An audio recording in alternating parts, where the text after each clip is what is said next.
আপনার সোনামণির জন্য এই সুন্দর ড্রেসটা কিভাবে তৈরি করবেন তো চলুন। এখানে কিন্তু একটা ফিতা দিয়ে কিন্তু আমি কাজটা দিয়েছি। তো এর জন্য আপনাকে ভিডিওটা দেখতে হবে আপনি এটা কিভাবে তৈরি করবেন।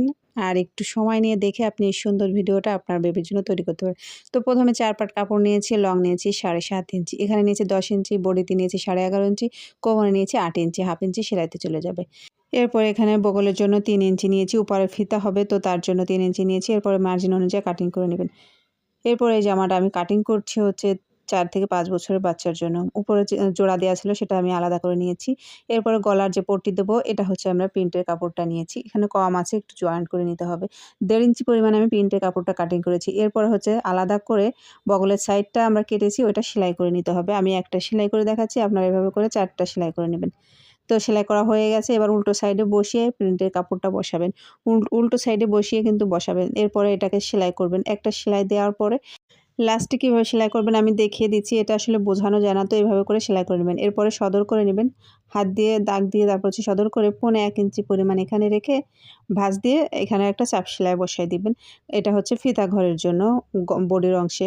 আপনি একটু মনোযোগ সহকারে ভিডিওটা দেখেন তাহলে কিন্তু আপনি এই সুন্দর ড্রেসটা তৈরি করতে পারবেন। আমি কীভাবে কাটিং করছি দেখেন।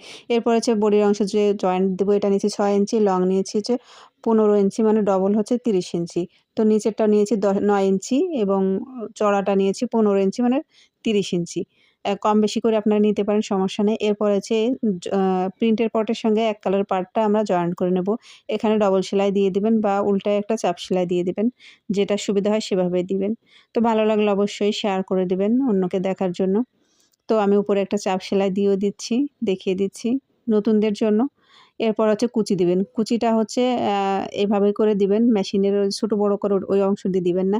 এভাবে দিলে কুচিটা এক লেভেল হয় আর দেখতেও সুন্দর লাগে। দেখেন আমি কিন্তু মেশিনের সুচ দিয়ে কুচিটা দিয়েছি।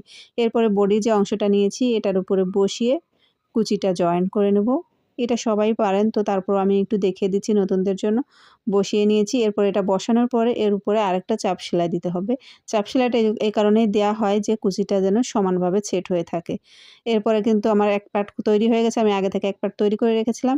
এরপরে গলার কাছে এখানে সমান করে ধরে বগলের এখান থেকে ৩-৪ সুত উপরে দিয়ে সেলাই করব। সাইড সেলাই করতে সবাই পারেন, তাও আমি একটা সাইড দেখিয়ে দিচ্ছি কীভাবে সেলাই করবেন নতুনদের জন্য।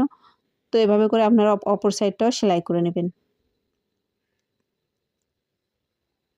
সেলাই করা হয়ে গেলে সদর করে নেবেন। দেখেন যে আমার মানে ফাইনাল লুক এখনো হয়নি।